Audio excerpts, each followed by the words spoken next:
Welcome to Paladin Financial Talk. I am your co-host, Tony Shore. I'm just along for the ride. The man with the plan, our host, is Matt Bryant. Matt, great to see you today. Haven't done a show with you. It's been a little bit, a few weeks. So It's been a few. Yeah. Good to see you. Good to see you too.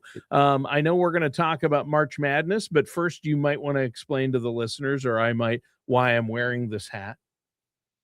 We're recording on St. Patrick's Day. St. Patrick's Day, Yep. And I am 50% Irish, so I felt I Compelled. had to represent, had to wear my Scully. Yeah. And I'm wearing my team, so we're also getting ready for March Madness. March Madness. I haven't filled out my bracket yet. I still have a little time. It's still sitting on my desk. I'd give you tips, but I'm terrible at it. Are you? Despite watching college basketball all year, I'm not very good at it. But you're into college basketball. Oh, yeah. You follow it. Yeah, I got the sweatshirt on today, University of Kansas. Yeah, I see that. That's where I grew up. That's where I went to school. So I'll be locked in for the tournament. Don't have too high of hopes, but you never know. Yeah. Makes it fun. Yeah. Well, it's funny because I was just talking to another financial advisor, and you're a financial advisor with Paladin Financial, as I'm sure our listeners and viewers are aware or should be. But I just got off the phone with another financial advisor, and he was talking to me about March Madness. And he said, all I know is don't pick Duke to win anything. Don't pick Duke. I'm not picking Don't Duke. pick Duke to win anything. And then I literally walked out of that, and you were talking to our manager, Carlin, works for Lucon Media and Gradient and Financial, and she said, I'm picking Duke. She's also a Michigan State fan. Well, so, yeah. So there's, but I told her I picked Michigan. She wasn't thrilled with that. Yeah. Now, I usually pick the Minnesota Golden Gophers to go. Oh, wait. They don't get invited. No, unfortunately. No, I'm kidding. So. I'm kidding. I don't have the reason I'm not into college sports is because I grew up in Minnesota. Well, to be fair, I get it. Yeah. We got the Gophers, and I love the Gophers, but they've never had a prayer. They've never had a hope. Rare they have a decent team. But yeah. Hockey, they have done well in hockey. Yeah. They've had some great players come out of their program that have gone on to the NHL to do great things. But other than hockey and maybe women's basketball, I think our state doesn't have a lot of great sports teams. The women's University of Minnesota women's team is really good this year. Yes, they're actually hosting. That's why I said women's. They usually do really well, and they're doing great this year. So that's good. But what about March Madness? All right. So before we get into our main topic, I did pull together some interesting financial tidbits about March Madness because we're going to relate this to finance. Look at you, Matt. I am so impressed. I tried to get Zach in our office to do the podcast with me and just talk about basketball for an hour, but that would be fun. I would gladly give up my co-host chair for. We'll talk finances a little bit. Yeah. All right. So he's not the one that tried to kill me with mushrooms, is he? No, that's him. Oh yeah. Yep. Yeah. I'm allergic, and sorry about that. He gave me a beverage that was made from mushrooms. I think he asked for extra mushrooms. So I can't believe it. So this tournament will generate over $1 billion in revenue for the NCAA, both on the men's and women's side total. Wow. Most of that media rights. And so this is a 3-week thing. And that's a lot of money, a lot of eyeballs on it. Yep. Looked for a couple different sources and saw that $4 billion will be wagered at sports books. Now that doesn't include money being wagered on like online platforms and apps. Oh, I would think that's got to be even more. Those online platforms are huge, right? Yep. The Final Four last year was in San Antonio and benefited the city by $400 million. This is the part that's key. So lost productivity during the tournament to corporate America, estimated to be about $20 billion. Wow. The time they're paying us right here. Oh, yeah. Right. We're talking about it. Yeah. And the reason 25% of Americans are willing to skip work to watch, and 33% will watch while at work. Oh, yeah. That's probably the key. Yeah, there's TVs up around here at Lucon Media, and they get switched to the sports channels during the day. So it's, I don't know if you're a I'm not into, I've never followed, like I said, college sports because I grew up in Minnesota. I mean, my favorite college team was, I'm into football. Oh, yeah. So I did follow football, college football a bit.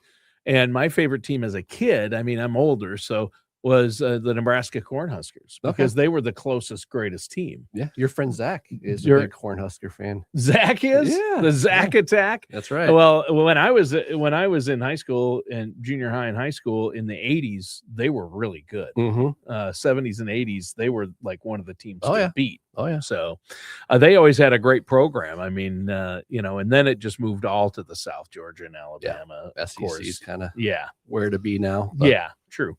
So at any rate, that is interesting. Those stats, those numbers are staggering. I mean, oh, yeah. how many $1 billion does it generate for the NC? Over $1 billion. And that's Over as $1 billion. of a year or two ago. And so that's it probably real just money keeps- even to you, Matt. That's right. Yeah.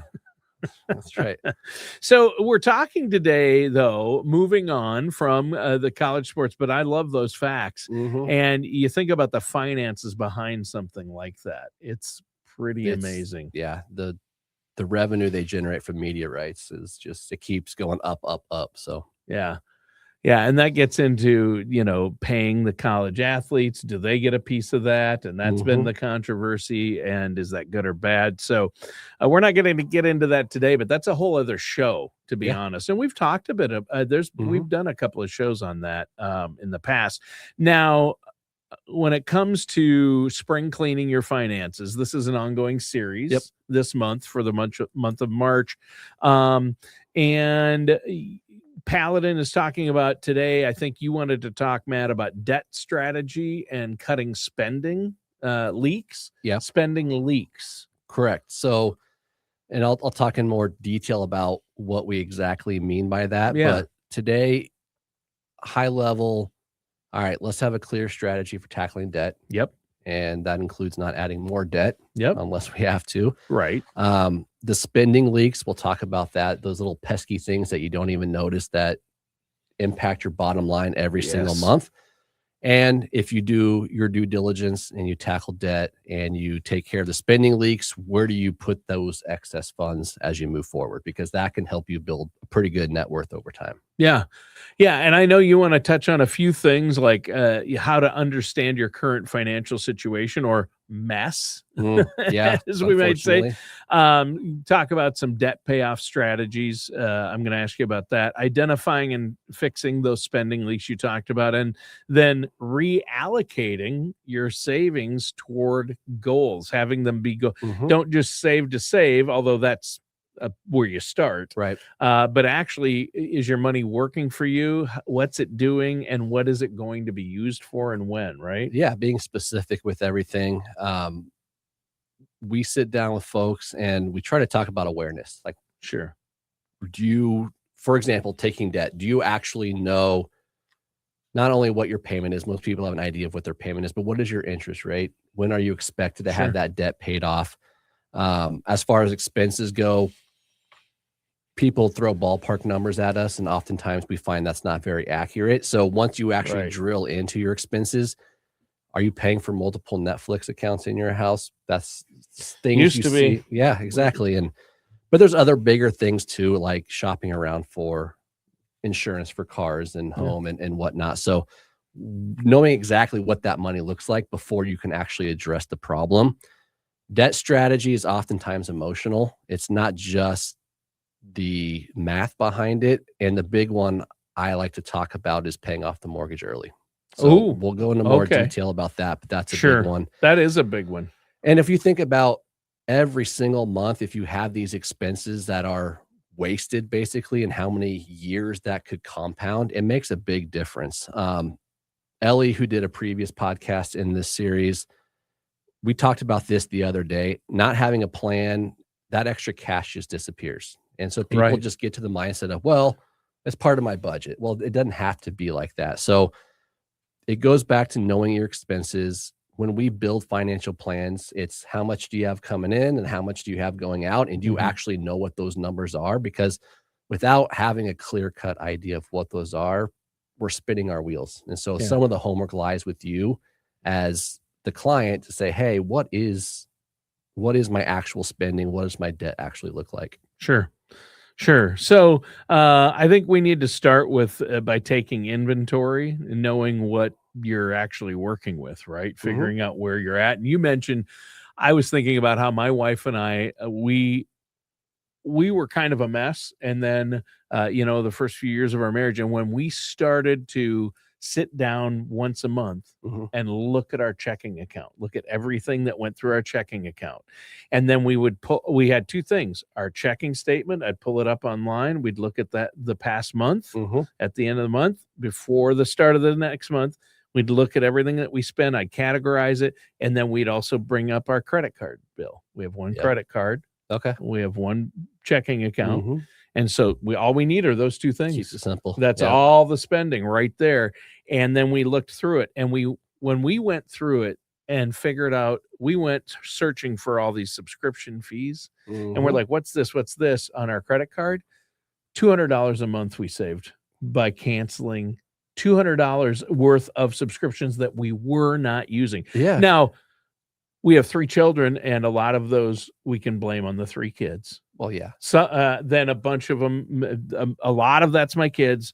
Some of it was me. Mhm. My wife's sitting back going, there was a couple that she had Yeah. subscribed to, but most of it was me and the kids. But it didn't take that much time and effort to find that out. No, I mean, with an hour once a month or less, you can figure that out and save that kind of money Yeah. easy. And that might not seem like much, but $200 a month, I'll show that you. you're halfway to another, car payment or, whatever. Yeah. Right. And that's not, that sort of budgeting isn't even cutting back on expenses. That's Right. just getting rid of phantom expenses that Right. didn't in fact It didn't affect us at all.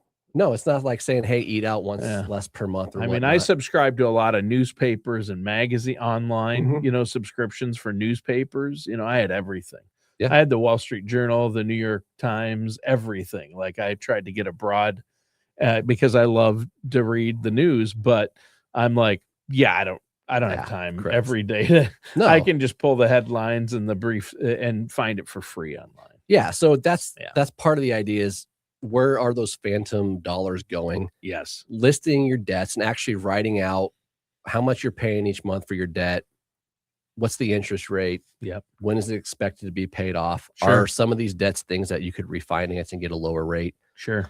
We want to know all those things. Track your spending. To your point, you're looking at it every month. Yep. Track for 90 days, because you'll be surprised at what you find in there. Oh, it is unbelievable. Yeah. The amount we saved. I mean, we were paying too much for certain things, certain insurance. We bundled, we saved money there. We saved a lot of money when we Mhm. started to look. It's amazing. Yeah, and a lot of that's low hanging fruit. That's not Yeah. difficult. So Right. that gets into identifying fixed versus flexible expenses. Sure. We had the things that we have to spend money on: housing, food, gas, whatever it may be. There's Yeah. some things that are more discretionary in nature, where you could probably cut back if you really had to, but knowing that your different categories and actually what's going out the door, because that greatly impacts what your net worth is down the Yeah. road. For does. example, and you talked about finding $200 right off the bat. Yep. So That's just subscriptions yeah, to different things, right? let's imagine that you could save $625 a month. The reason I throw that number out, that is for if a person wanted to max out their Roth IRA this year and then you're under 50 years old, $625 a month maxes out your Roth IRA. Oh, so I wow. just kind of put it out there as a general number. Boom. So if you could find 625 and you found $200 in an hour, Yep. let's say you cut back elsewhere, whatever it may be. If you invested $625 a month and you did that for 25 years, so let's say you are a 30 or a 35 or 40-year-old, and you find that money, you're able to invest it in the stock market in a Roth IRA for 25 years. Any idea how much you would have saved by the end? No. Over $500,000 with stock market Wow. return. So you find $625 and you invest month. it in your Roth IRA, do it digitally or whatever type of account. It's not inconceivable that you'd have $500,000 to $600,000 after 25 years. Wow. Now, if you did 200, you're still going to have good rates of return, but it just goes to show you. Well, I'll do the 625 because I already found 200, and then I can just I go to Jeff and Nikki and say, hey, put an extra out of your account, just move. That's right. Move an extra 425 a month. Right. And they'll help me make, I think they'll gift me that a month to make up the difference. Anything to help you. Right. But that's not that. No, unattainable. Correct. Right. And maybe it's only 400, who knows? But for some folks, it's going to be a lot more, because I can't tell you how many times we sit down with people when we're just getting introduced and we ask them what their expenses are. Mm-hmm. And some of them have it put together and have a clear idea. Others, they sit there for a few minutes and they kind of mentally add it up, tell us it's X amount of dollars. Well, we get into the financial planning section at the next meeting, and then it starts to clear up a little bit, and maybe it's not 4,000 a month, it's more like 7,000 or 8,000 a month. Well, that's a huge difference when we actually start building a financial plan. Mm-hmm. And that's not an exaggeration. Those are the types of conversations we have. Is you got to do a little bit of homework right off the bat to know where is my money going, because that then dictates how much we're actually able to save and invest. Yeah. So that's a great illustration you gave. The 625 a month can turn into up to 600K.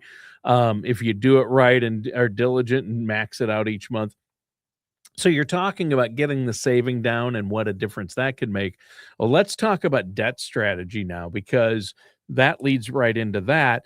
Some people might ask, should I pay off my debt though, or invest? So they might say, okay, you found $200 or $400, or let's say I could come up with the 625. I've got debt. I've got credit card debt, or I've got car payments. I've got other loans. What do you tell someone when they ask you, okay, do I put that savings in and just keep my debt, or do I pay off the debt first? How does that work? Yeah. And that gets into identifying the types of debt.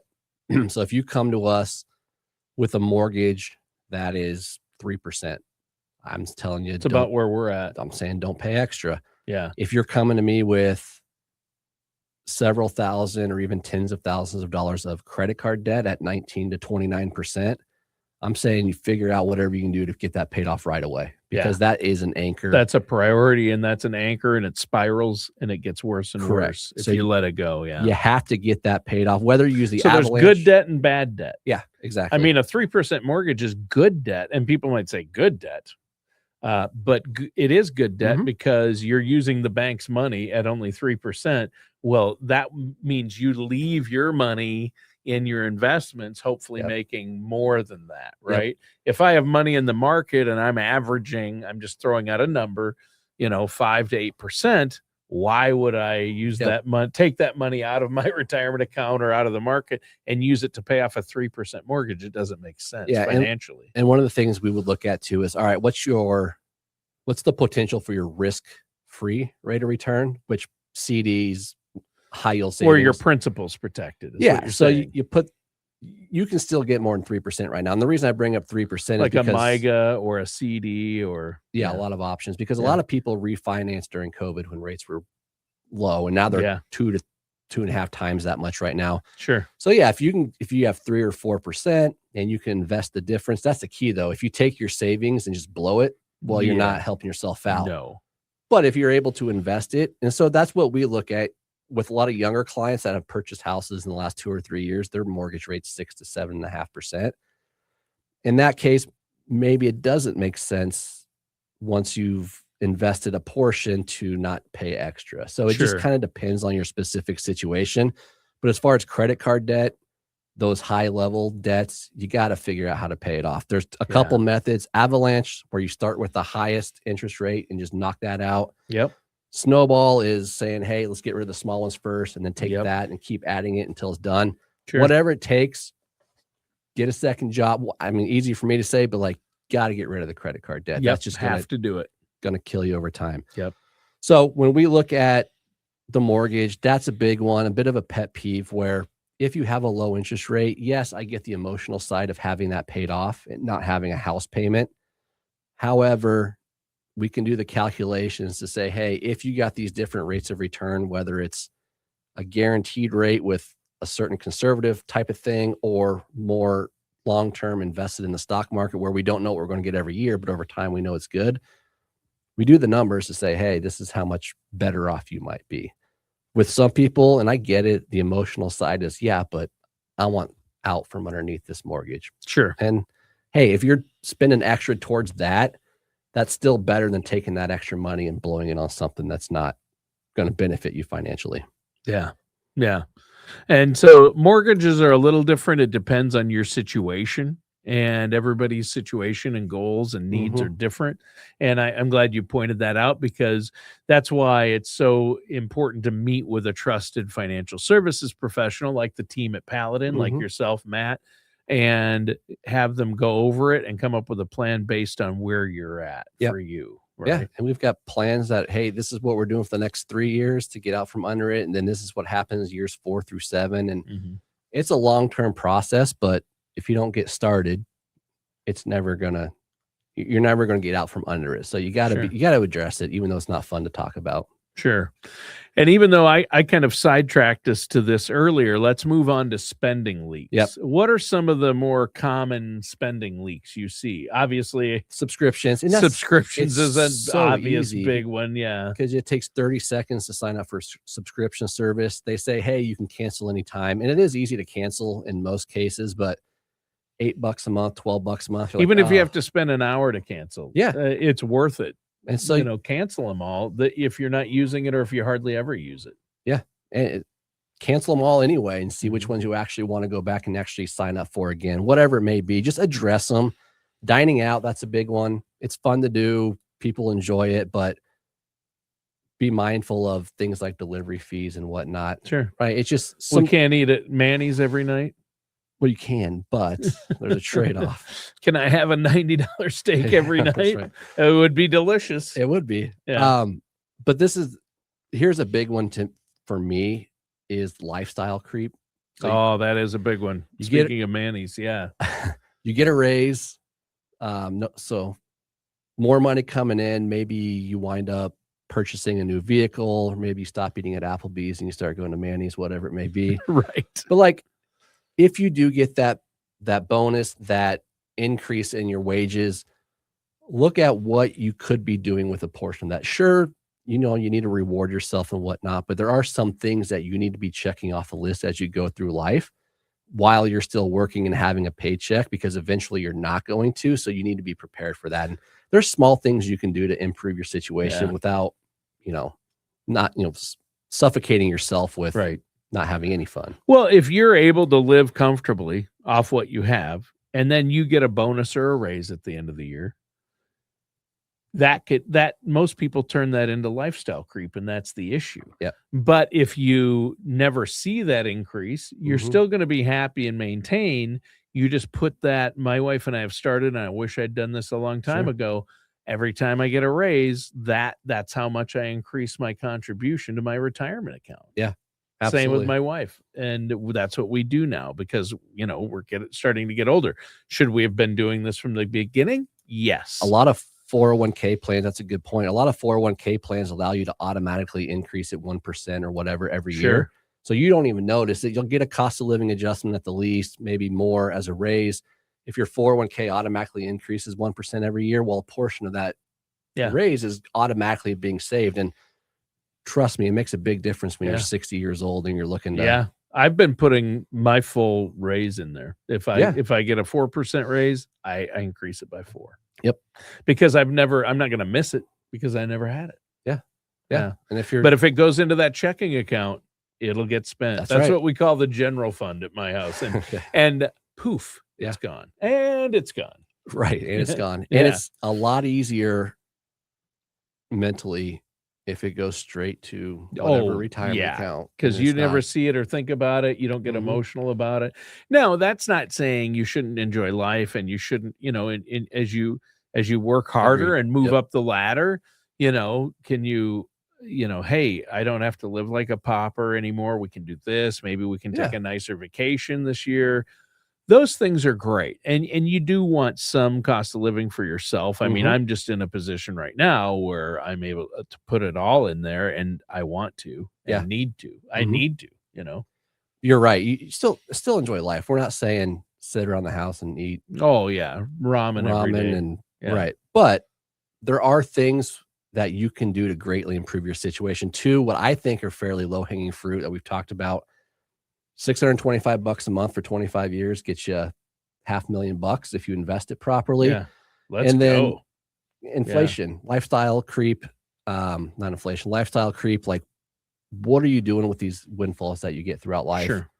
Make sure you're planning for 65-year-old Tony and not just 45-year-old Tony. Yeah. Well, exactly. So, you said you had mentioned one of the things you noted you wanted to talk about. We'll move into this is savings, maybe redirecting savings. So once we've cleaned things up, right, and went through it, what do we do with extra money? So if we, and you have alluded to it already. I mean, we've been talking all show about it. You can take the $200 I found. Yep.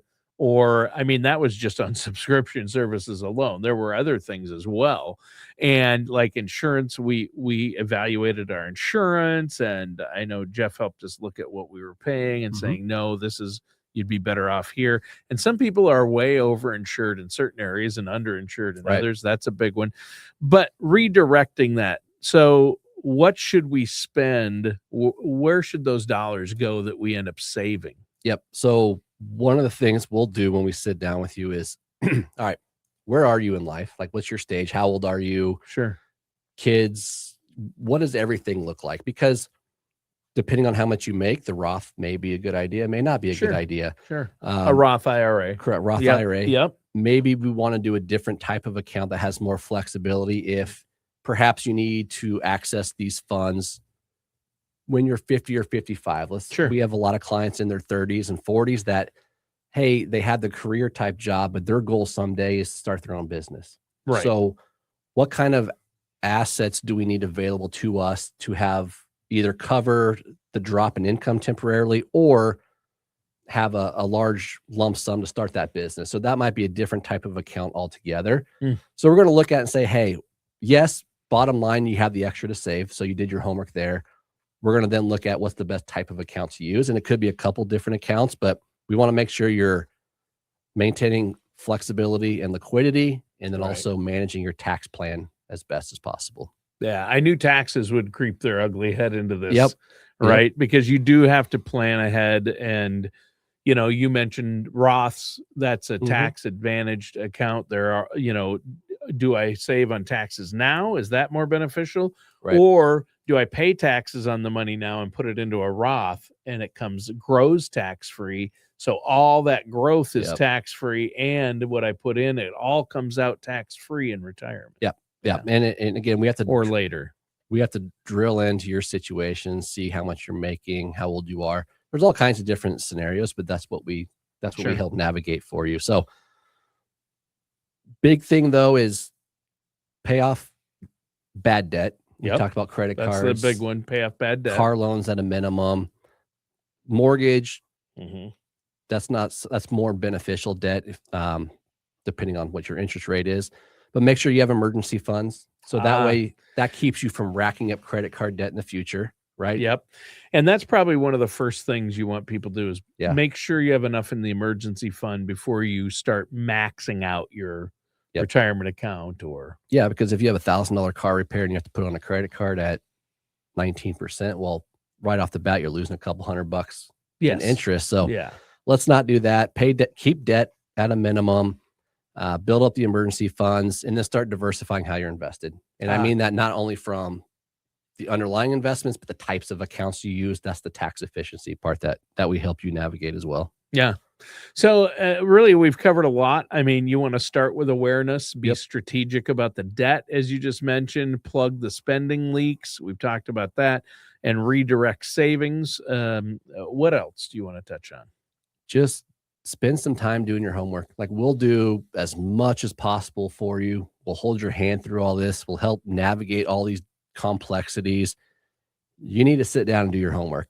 Where is your money going? Are there areas to save? Do you actually know what your total is? Too often we see that in our projections, you have an extra $25,000 at the end of the year. Well, we ask you what you do with that $25,000. You're like, well, I don't have $25,000. It's like, yeah, because you don't know what your expenses actually are. Right. So identifying that, and then the decisions from there, that's how you start building net worth. That's huge. Get all that under control, know what's coming in, know what's going out, and then the rest should be invested in accordance with your specific profile. Yeah. Yeah. And that's what you help people do. Come up with a plan to accomplish that, so that when you do reach retirement age, Yeah. your investments and what you have, you won't have to worry about running out of money in retirement. You won't have to take a pay cut then in retirement. Yeah. You'll be able to live comfortably, and you want to put in the work to get this going as soon as possible, and I wear this thing out, but it's so true. When's the best time to plant a tree? 20 years ago. Yeah. When's the second best time? Today. Correct. Right? Do it now. I mean, if hindsight's 2020, I mean, I'd be a very wealthy man had I followed these guidelines and started putting money away when I was 21 at my first full-time job, and my first good paying full-time offered a 401k job. Right. If I had done it from that point on, wow. Yeah. I mean, the first number of years I worked, maybe 10, 15, I didn't put any money away. Yep. And that's not good. No. And the amount you have to invest early on compared to catching up when you're 50, so 55. Much less. Yeah. So much less. So if anything, one takeaway today, if you haven't done this, or if you don't know exactly what your expenses are and where they're going, take an hour, pull up your statements, just figure out what you're paying and where it's going for the last 3 months or so. Yep. You might be surprised at what you can save just by spending a little time taking care of that. Oh, for sure. Yeah. Well, I'll tell you what, Matt, great show today. We covered a lot. You covered a lot. I mean, from the Final Four to basketball, brackets. Yep. And who do you have going all the way? Are you going to give us some tips, or? My tip is don't take my advice as far as building a bracket, because you're not going to tell us who you got going all the way? I picked Michigan. Michigan. Yeah. Oh, wow. But my brackets don't always do very well. So sure. We'll see. So I've gotten the advice I have so far is Michigan to go all the way, and don't pick Duke to win anything. It's like, interesting. So pick Michigan, then you solve both problems. Yeah. I think I'll listen to you and the other financial advisor over Carlin. Probably. I'm not going to step on that one. So that's a landmark between me and Carl. Yeah. All right. Well, hey, everybody, listeners, viewers, thanks for tuning in. That does it for today's episode of Paladin Financial Talk with our host, Matt Bryant.